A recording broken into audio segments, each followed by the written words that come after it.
My youngest daughter is super shy. Our son Will has that fiery personality. The polar opposite of me. Yeah, his personality couldn't be probably farther from mine. A little bit obstinate. Not at all like me. Well, maybe a little bit like me.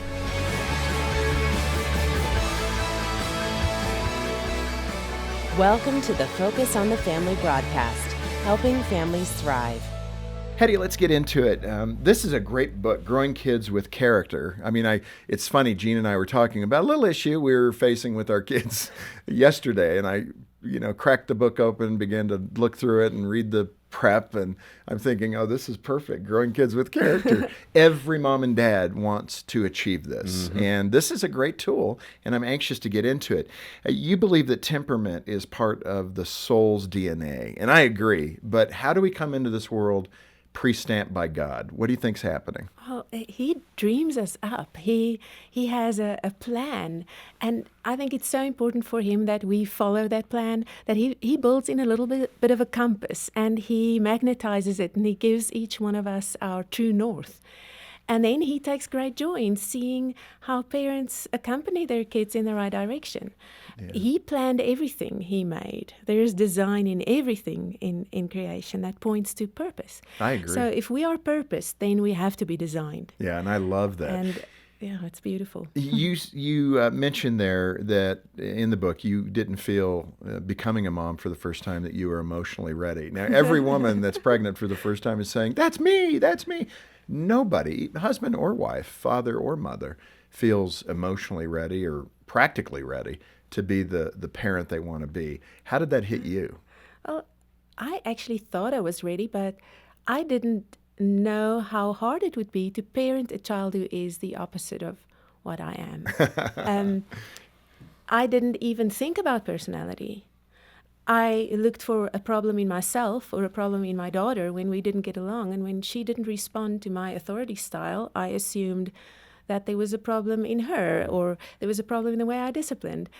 And actually all of the answers, or most of the answers, were locked up in my design and her design that were just clashing monumentally. Now think of that. That's really critical, because what you're saying is people are wired a certain way, and that communication approach tends to create tension, certainly between parents and their children. I can vouch for that. How about you, John? Oh, gosh, yes. Now, the interesting thing with that is being adult enough to understand it and then applying some practical ways to get around that and to manage it, right? Yes, because we are the adult in the room, so we are the one most of the time who needs to. Yes, that's the ideal. That's the dream. So we need to adapt, and that doesn't mean always giving a child what they want, but it does mean discerning the core needs of each child so that we know my child feels loved. And when my child feels loved, I can bring in the discipline. I can even bring in the correction, stern correction. I can bring in high expectations. I can do all of those things, but only when my child knows I'm loved the way I am, I'm understood, I'm welcomed, I'm really adopted, to use that word. Yeah, which I love. And in the book, Growing Kids with Character, you mentioned 3 basic principles before we get into the personality types. What are those principles that parents need to be aware of? Well, we need to be open to God shaping us as much as He is shaping our children. So okay, that's really okay. You got to say that again. You're being really too soft with that. Very nice. Okay, so we do not have the right to shape our kids unless we are willing to be shaped by God. And that's true in parenting. You will be shaped if you're willing. Yeah. Or you will be broken. That's correct. Because it is going to be hard. God deals with our pride through parenting over and over again. It's part of our sanctification, this journey. Right. And the more different our kids are to us, the more intense the sanctification. So you got that one. The other one is the second one of the 3 principles. Our past ought to make way for a new plan. Describe that. Okay. Well, I come from a household where my trap would be to do everything my parents did, because I think they're wonderful. To this day, I think they're wonderful. So I would want to do what my mom did and discipline the way my dad did, because it worked. And because you're perfect. Well, I'm teasing, of course. They feel proud of what they've achieved. That's good. So Well, they should I'll do what they did.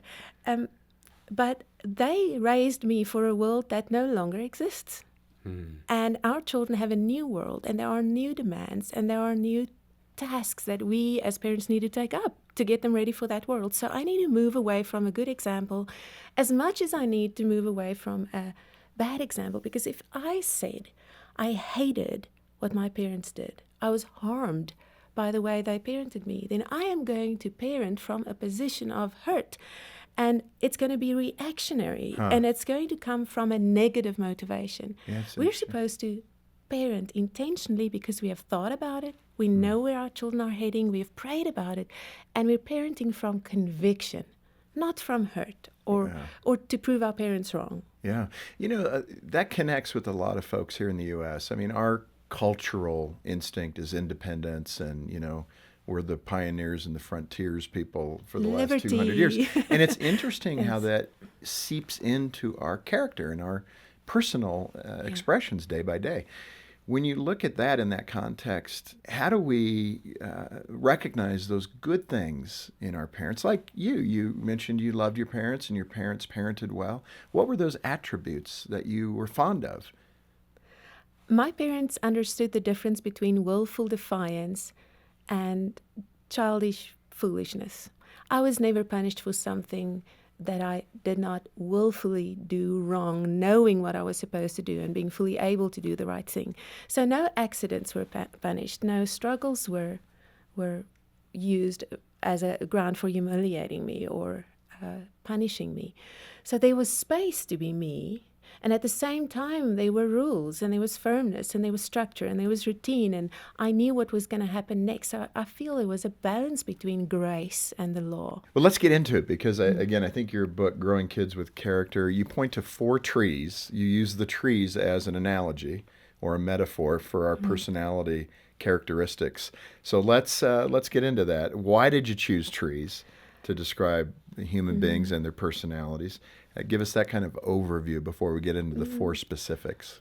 I think I wanted to get as far away from a box as I possibly can, because we don't want to label people, put them in boxes and ship them off somewhere. We want to acknowledge growth and dynamics and uniqueness. And I haven't seen 2 trees that are the same. They can be from the same species, but they're not going to be the same size, shape. They're going to behave differently in the weather, and they're going to go through seasons. So that's why trees. So for us, we're human, but we have different expression. That's what you're saying. Absolutely. Yep.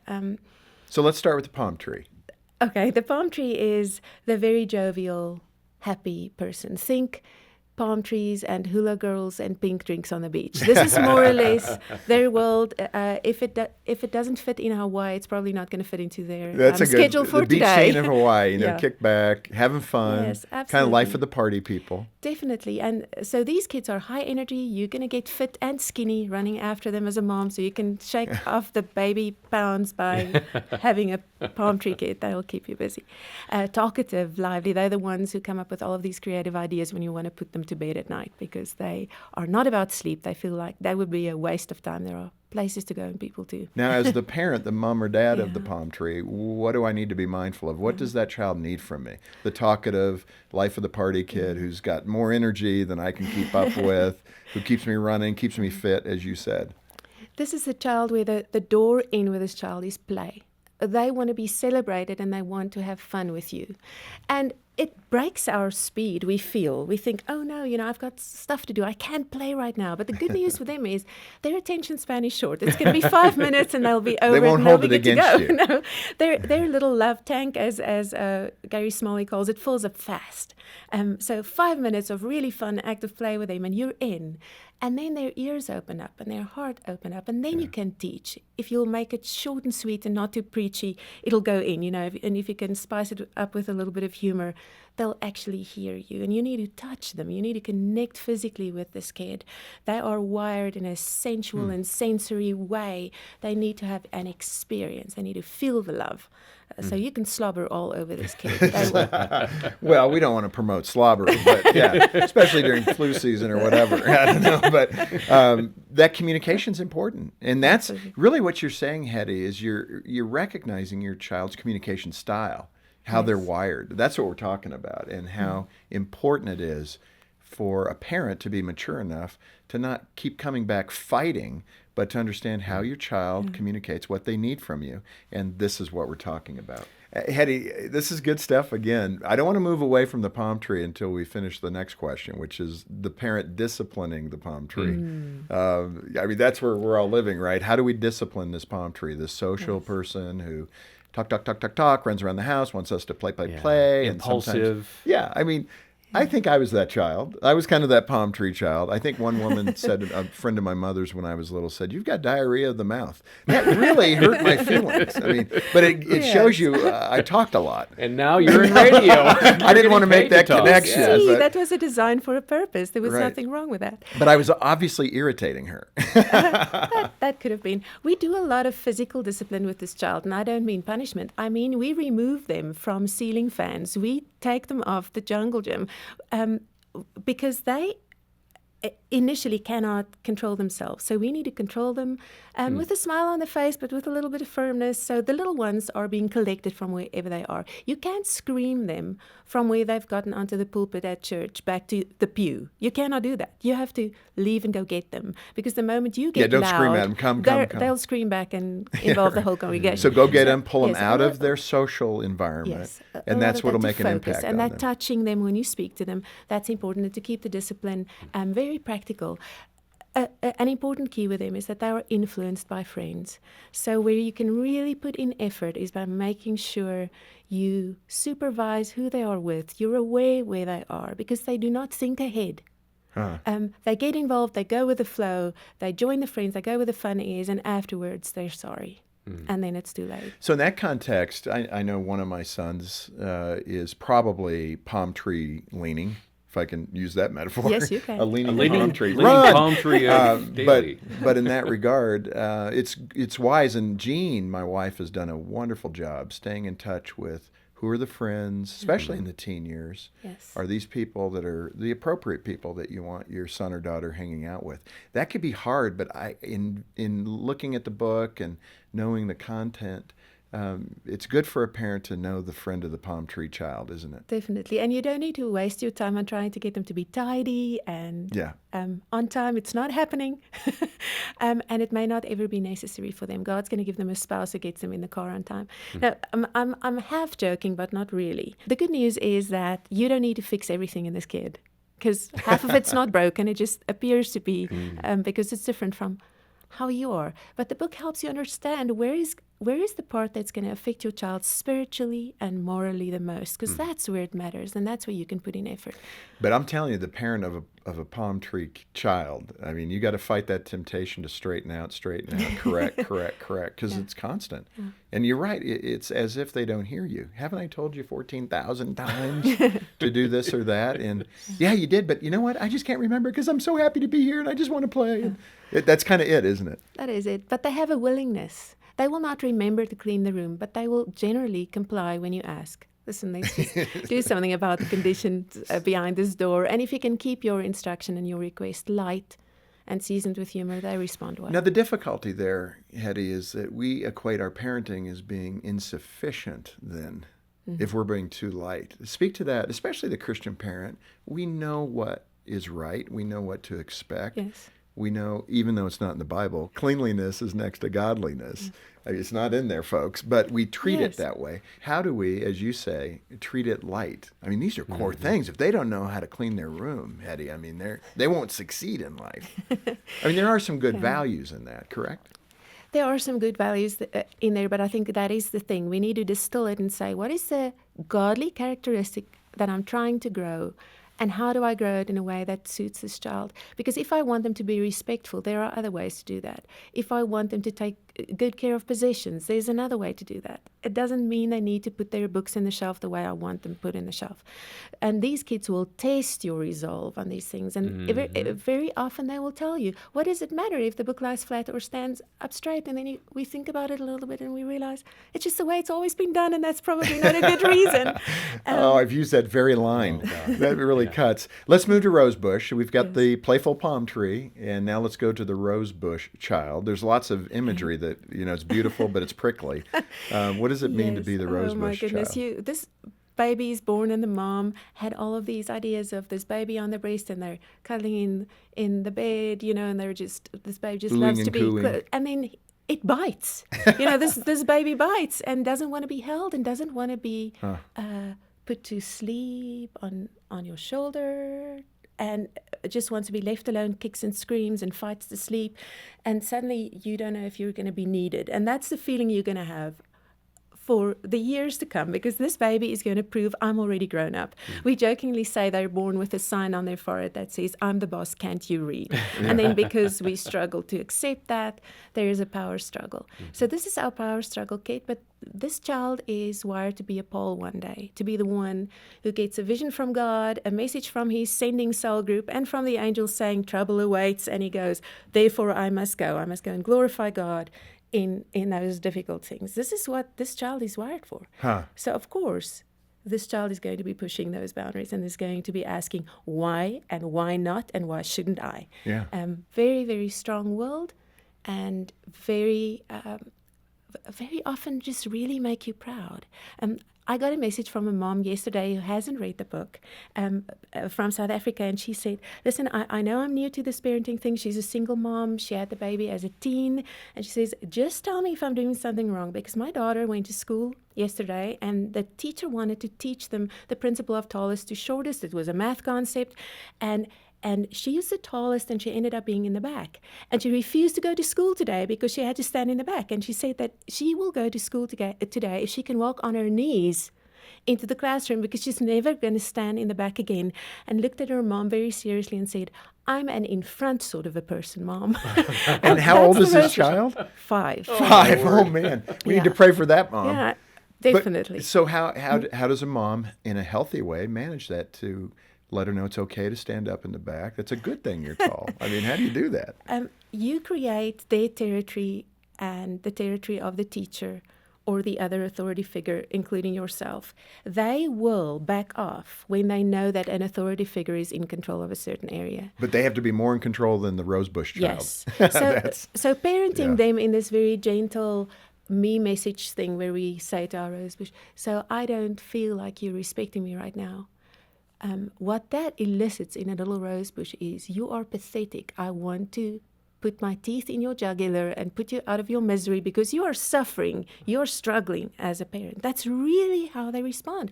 They want you to stand up tall, not go down to their level and speak to them gently. Interesting. They want you to look bigger, sound bigger, and be ready to help them run their life. They are not secure in an environment where you are insecure. Yeah, I like that. I mean, that is fascinating. And we're going to come back.